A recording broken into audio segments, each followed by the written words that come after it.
exclusively in the West, would be promoted in later Western philosophy and religion as an advancement, improvement, and progress over the more primitive, less aggressively promoted perceptions and beliefs of how to negotiate life and death on the planet. We see this with the idea of the good in Plato's demiurge, Aristotle's unmoved mover, and Plotinus's one. In the social sphere, the expression of this type of an individual, essential self, finds its apotheosis in human individual rights, focusing more on self-protection and preservation. This is the self of globalization, seeking its satisfaction and fulfillment at the expense of others. The rest of the world becomes other, and the self will achieve merit and aspire to perfection by distancing itself from the world. And with this defined self comes an anthropocentric view of a deity-directed universe, giving the human perspective a privileged position. The self and its God become transcendent identities, be above and beyond the world, and no longer comfortably at home in it. Scientific reductionism that flooded the Western intellectual landscape is the outcome of this process. This process of dissection proceeds backward and downward, approaching simplicity in ever more fundamental units and properties. However, like classic geometry, reductionism is rigidly entrenched in discrete levels of organization. It cannot follow the butterfly and seamlessly amplifies its influence across scale and transforms systems it touches. Only recently has a clear view of the shortcoming of reductionism begun to emerge, arguably in the greatest failure, that it offers no possible understanding of emergence itself. Unlike the transcendent tendencies of the West, Asian religions and philosophies would always reveal a this-worldly bearing in their attempt to explain the complexity of the world and universe in which humans find themselves.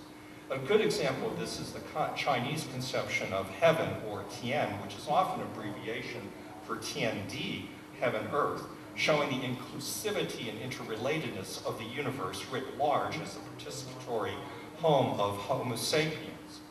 And at this time, the greater waves of this Taoist tradition were already metaphorically resonant with scientific theories of holism that would emerge after many centuries to provide a powerful counterpoint to the anthropocentric deity direct view of the universe and subsequent byproducts of this view.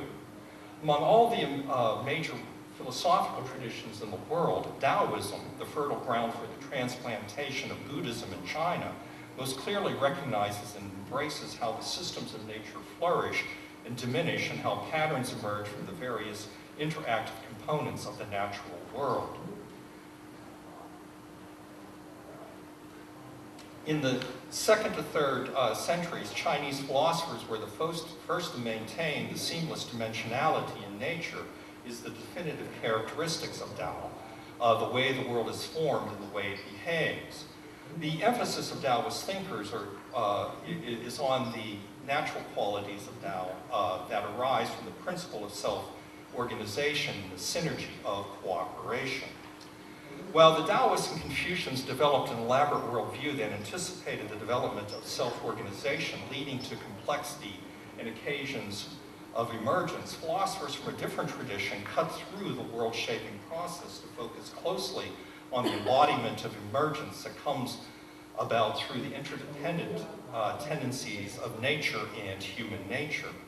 We see, for example, in Huayan Buddhism that they would specifically and especially make significant use of Indra's net because it so vividly represents a number of prominent Buddhist ideas such as interdependent arising, the non-dual nature of all that is, on-atman or no self, and the interconnectedness and relatedness of all things, ideas with homes already in Chinese religion and philosophy. The image of Indra's net was conceived holographically. Anything done to one part of the whole affects everything else, since every particular thing is ultimately interconnected with everything else. We pluck a jewel from a portion of the net, a hole ensues, leaving the rest of the net affected and debilitated. The development of the dualistic tendency between self and world is at the root of most of our contemporary problems, such as the environmental crisis, economic disparity, sexism, homophobia, and our predispositions to perpetuate violence against others in criminal behavior and war. Buddhists seek to participate in the world directly and ultimately through the senses. The Buddhist doctrine of paticca-samuppada, or interdependent arising, is a doctrine of the interbeing of all things, is found at the core of all schools of Buddhism. The doctrine denies the ontological status of any separate, isolated, or distinct being defined in independent, essential, or substantial terms. Rather, everything participates in intermeshing systems that shift in their qualities and manifestations of the integrated structure and behavior, moment by moment like cloud patterns in the sky, or through eons like microbes in the primordial seas. Thus, Buddhist life is steeped in intimacy. All being is interbeing. Even the human self is not really a self from this perspective.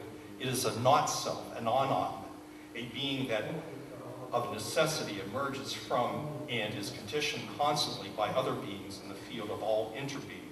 Ultimately, the self does not exist as a separate reality. And with that, I'll finish right on time. Thank you, Professor John. Professor John is a professor of philosophy at the History and Philosophy Department, Kansas State University, Georgia, from the United States of America, as you know. And you can read more on his abstracts about his presentation and also in the CD that we already gave it to you since yesterday in the package. In summary, Professor John reviews another side of globalization, and globalizations come with certain problems and how to deal with it, and the solution is in East Asian philosophy. He's talked about globalization from philosophical point of view. I think it's quite interesting, so it might stimulate many questions from the audience here, because at least we have some professor from the Department of Philosophy here. Also, any questions?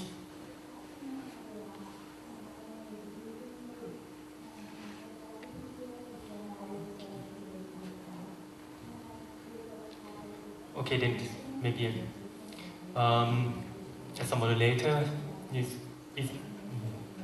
not that proper for me to ask a question, but since no one asked, and I'm going to have some questions that I really want to ask. Is from your presentation, Professor John, it's quite interesting, but it seems like there's a dichotomy between the East and the West. It's like it's still in a so-called dichotomous thought, like you have a Eastern philosophy and Western philosophy that are totally separate. Then in finding a solution to this phenomena, globalization, can we have a third choice, not in the West or in the East, but something like a hybrid philosophical thought? Is that any alternative choice like this? Yes, I think we do have a third choice, and that's part of this work. That choice is also rooted fundamentally, I believe, in our ancient myths and our whole original sense of having an intimate relationship, of being an embedded self in a systemic flow of the natural world. The third choice, I think, for us, it's not a matter of East versus West, but what we're seeing in the new science, the science of chaos theory and complexity science, something that does indeed resonate, fundamentally resonate with our sense of ancient cultures, but particularly in Taoism, in Confucianism, in the social sphere, and certainly in Buddhism with its defined sense of self. All of this is resonant now with the findings that we're seeing, that cooperation is fundamental at the root of all evolutionary change. we thought about evolution in terms of, primarily in terms of struggle and survival of the fittest, but really there's always an edge that's given to cooperation in systems. And we're always embedded in some kind of system. And so the third choice, I think, is viewing our, giving up our religious sense of transcendence, seeking a more immanent sense in the foundations of science. But we have that already in our religious sensibilities. And in Asia, I think it is primarily much more apparent than we see specifically in the Abrahamic traditions of generally the West. Okay, thank you very much. And if anyone is listening talking with Professor John about these issues, maybe after this seminar you can have a private talk on this.